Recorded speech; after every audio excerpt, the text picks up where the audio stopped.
situ, tak payah kira dah apa yang ada. Jadi saya kata tak boleh.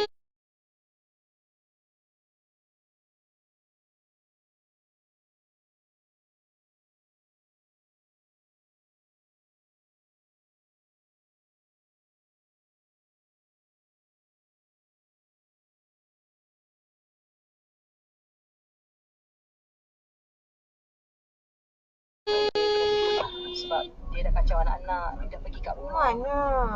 Dia dah memang ikut kita sampai kita dah betul-betul give up. Kalau boleh dia nak saya mati sebenarnya. Kaki saya ni pijak kedai ni tak boleh pijak. Kenapa? Sakit. Dia lumpuhkan tangan saya untuk saya masak. Jadi saya tak boleh masak lah. Saya kata tak apalah, daripada saya fight juga. Masa tu saya dah stop rawat. Ni ada cerita yang ni kita simpan last. Jadi saya dah stop rawat. Saya boleh tapi saya buat sendiri je lah. Tapi untuk sihir ni saya kata struggle sangat. Tak apalah, saya pun nyanyi balik.